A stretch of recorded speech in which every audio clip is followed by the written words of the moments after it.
வணக்கம் நேயர்களுக்கு தமிழ் வணக்கம். உங்களுக்கு தினந்தோறும் ஒரு தமிழ் சொல்லை கற்றுத்தரும் முயற்சி தாங்க நம்ம நிகழ்ச்சி. தினம் ஒரு சொல். உலக ஃபேமஸுங்க. பல நாடுகள்ல இருந்து பலரும் எனக்கு மெசேஜ் அனுப்புகிறாங்க. ரொம்ப அருமையாக இருக்குது, எங்களுக்கு தமிழில் இதெல்லாம் இருக்குங்கிறது தெரியாமல் போச்சுங்க, குழந்தைகளுக்கு கற்றுத்தர வசதியாக இருக்குன்னு ரொம்ப சந்தோஷப்படுறாங்க. எங்களுக்கும் ரொம்ப மகிழ்ச்சிங்க. தினம் ஒரு சொல் நிகழ்ச்சி கற்காலம் முதல் பொற்காலம் முதல் தமிழ் சங்கம், முதல் சங்கம், இடைச்சங்கம், கடைச்சங்கம், அவ்வளையும் இப்போ இருக்கக்கூடிய நவீன சங்கங்கள் வரைக்கும் எல்லா தமிழையும் நம்ம திரும்பி பார்க்கிற போது நமக்கு தேவையான இப்போ நம்ம பயன்படுத்துகிற ஏதோ ஒரு சொல்லுக்கு ஈக்குவலான சரியான இணையான ஒரு சொல் இருக்கதாங்க செய்யுது. நாம தான் அதை கண்டுபிடிக்கணும். அதுவும் இது சாதாரண காலம் கிடையாது, கம்ப்யூட்டர் காலம். திரும்பிய திசையெல்லாம் கம்ப்யூட்டர் வந்துருச்சு. நான் யோசிச்சு பார்க்குறேன், அந்த நாஸ்டாலஜி. முதல் முறையாக கம்ப்யூட்டர் ஒரு ஸ்கூல்லேயே ஒரு கம்ப்யூட்டர் தான் இருக்கும். அந்த ரூம்குள்ளார யாரையும் விட மாட்டாங்க, ஏசிலாம் போட்டு வச்சுருப்பாங்க. கிட்டத்தட்ட ஒரு ஹாஸ்பிட்டல் ஐசியூ வார்டு மாதிரி தான் அந்த கம்ப்யூட்டர் லேபுங்கிறது இருக்கும். நாங்களாம் அப்படியே வரிசையில் போவோம். ஏதோ நெயில் ஆம்ஸ்ட்ராங் நிலாவில் கால் வச்ச மாதிரி எப்படா கம்ப்யூட்டர் லேபில் காலை வைக்கலான்னு வைக்கும் போதே கெட் அவுட் அப்படிம்பாங்க. என்ன சார், ஷூவை கழட்டிட்டு வாமேன், வைரஸ் வந்துரும்பாங்க. என்னது, அவ்வளோ பெரிய கம்ப்யூட்டருக்கு நம்ம காலில் இருந்தால் வைரஸ் வரும்போதுன்னு ஷூவை கூட கழட்டிட்டு பக்தி படம் போல் போய் அப்படி கம்ப்யூட்டரை நம்ம வேகமாக தொட்டுட்டா பார்த்து ஹேண்டில் பண்ணுறா, கீபேட் என்ன வருது அப்படிம்பாங்க. அதுக்கப்புறமேட்டு அங்கே ஏதோ உருண்டையாக ஒன்று இருந்தது. சார் இது என்ன, இதுதான் மவுஸ் அப்படின்னாரு. நமக்கு தெரிஞ்சதெல்லாம் வீட்டில் இருக்க மவுஸ், எலி. இந்த மவுஸுக்கு தமிழ் என்னதான் நீங்க பார்க்க போறோம். Computer mouse. இதை எப்படி தமிழ்ல சொல்றது, கெஸ் பண்ணுங்க. எலி. சரி, ஓகே, எழுதுவோம் எலி. அந்த ரோல யாராவது பெரிய மவுஸ்க்கு என்ன சொல்லுவ, பெருச்சாலியா?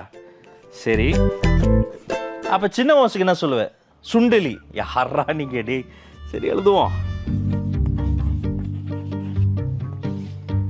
இதெல்லாம் உங்களினுடைய முழு கற்பனை, அதை அப்படியே தள்ளி வச்சிருங்க. இந்த மவுஸை அப்படியே நாம் மொழிபெயர்க்க கூடாதுங்க. இந்த மவுஸுடைய வேலை என்ன, எதற்காக இது பயன்படுது, இதுக்கு முன்னாடி இது என்ன பண்ணிக்கிட்டு இருந்தது, பாம்பேயில் இதுக்கு என்ன பேர் அப்படின்னு அந்த ஆங்கிளில் கொஞ்சம் யோசிச்சு பாருங்க. இந்த மவுஸ் எதுக்கு பயன்படுதுன்னா, சில கிளிக்ஸ் மூலமாக அதங்க வேலையை செய்யுது. கம்ப்யூட்டர் திரையில் ஒரு இடத்த போய் சுட்டி காட்டுது. என்ன பண்ணுது, சுட்டி காட்டுது.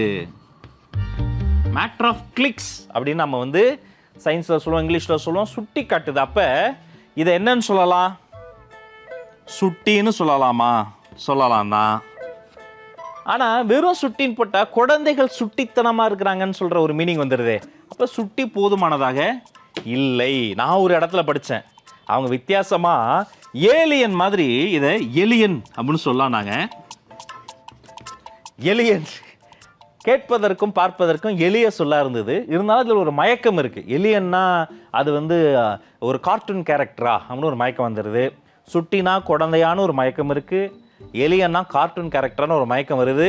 அப்போ அது என்ன சொல்லலாம், வெறும் சுட்டின்னு சொல்ல முடியாது, கணினி சுட்டின்னு சொல்லலாமா? கணினி சுட்டி அப்படி போடும் பொழுது ரெண்டு சொல்ல வந்துருச்சு. அப்போ இது ஒன்றாக சொல்லணும், என்ன சொல்றது, கணிப்புரி எலியன் சொல்லலாமா? அப்பவும் அதே ப்ராப்ளம் தான், ரெண்டா வந்துருச்சு. அப்போ இது ரெண்டையும் நம்ம விட்டுருவோம். சுட்டி காட்டுறது நான் சொல்றேனே, அப்போ ஒரு சத்தம் வருது பாருங்க, கிளிக் கிளிக் கிளிக். அதை தமிழ்ல என்ன, அந்த சத்தத்தை என்ன சொல்லுவோம்னா சொடுக்கு சத்தம். கேக்குதா?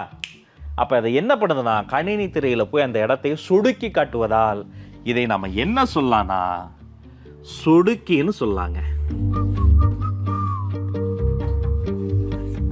நான் பார்த்ததுல மவுஸுக்கு சரியான தமிழ் சொல் சொடுக்கி. இதுதான் சொல்லுன்னு நான் சொல்லலை. இதை போல அவங்க தேவை, அந்தந்த சூழலை தாண்டி பொறுத்து நம்ம சரியான சொற்களை பயன்படுத்தலாம். பொதுவாக நம்ம மவுஸை குறிப்பதற்கு நம்ம கிளாஸ் ரூம்ல என்னன்னு சொல்ல போறோம், இனிமே சொடுக்கின்னு சொல்ல போறோம். சொடுக்கும் கருவியை சொடுக்கின்னு இன்றிலிருந்து நம்ம சொல்லி பயன்படுத்துவோம். சரியா? தினம் ஒரு சொல்லோடு சந்திப்போம். தினந்தோறும் தூய தமிழ் சொல்லையே சிந்திப்போம். நன்றி, வணக்கம், டாடா.